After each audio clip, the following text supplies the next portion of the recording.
Hi everyone, Audrey here. So I am all about the quickest and easiest way for hair removal, and I'm excited to show you how to have the best experience using an epilator. Now, hair removal has never been easier or more efficient than with an epilator. It removes hair from the root so it doesn't grow back as quickly, and you can use an epilator on your legs, underarms, bikini area, face, and whole body. I personally prefer Philips epilators. All right, I want to walk you through how to use an epilator for the best results. I've been using them for years and I have just been such a big fan. Now there's a secret to the sauce with epilators, so I love that I have the chance to share with you some of my top tips. Let's talk about the right time to epilate. Insider tip, epilate right after your period. Now this is important because some women report that they are least sensitive the 3 or 4 days right after their periods. So this is usually a good time to try epilation for the first time. Another tip, and I haven't tried this one, but I have read that if you try to wait 6 to 8 hours after drinking coffee or soda, because caffeine is a stimulant and that can sometimes make you feel greater pain. So you want to wait until it's out of your system. So when you're deciding on the best epilator to use, my suggestion is to use a wet, dry epilator. That's what I have. Now, I love to epilate right after a warm bath or a hot shower because it just softens the hair and it opens up my pores, which makes it easier to epilate. Now, using a wet, dry epilator works because when you're wet, I'm in my bathtub right now, it just makes it easier to do that. When you're prepping to epilate, there are a few things you want to keep in mind before you get going.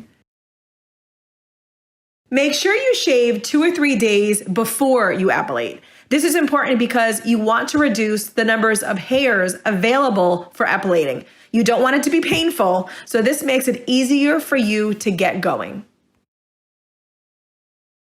While we're talking prep, exfoliate a few days before. This will help remove dead skin. Another tip for beginners, exfoliating a few days after can also minimize ingrown hairs. A few other things to keep in mind as you're prepping to epilate: take over-the-counter pain medication 30 minutes before epilating. And if you know you have sensitive skin, you can always use a numbing cream before. All right, my final tip, make sure you are epilating when you're warm to avoid goosebumps. You don't want those.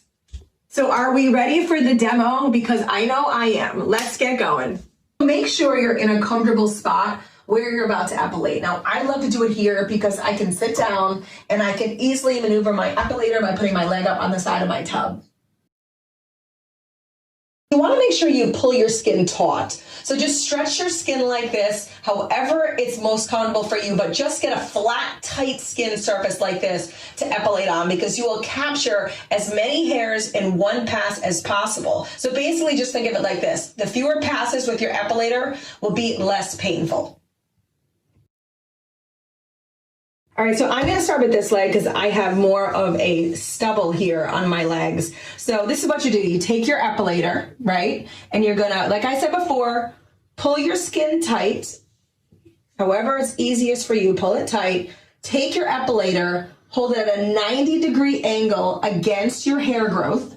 I'm going to turn it on. You're going to hear it. Just like that, okay? So I'm going to put it back on, and then I'm going to just start working right against the hair.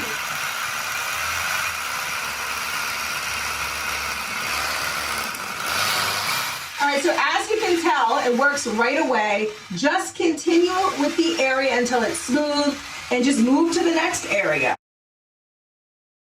It will be a little painful at the beginning, but the second time will be easier than the first, and the third time will be easier than the second. But the best part, this is the best part of all, now you can enjoy up to 4 weeks of hair-free and smooth skin. And for somebody like me who literally has to shave every 4 to 5 days, that's a very big deal. So if you have any additional tips at all, please share them. I'd love to hear them. And thanks so much for watching.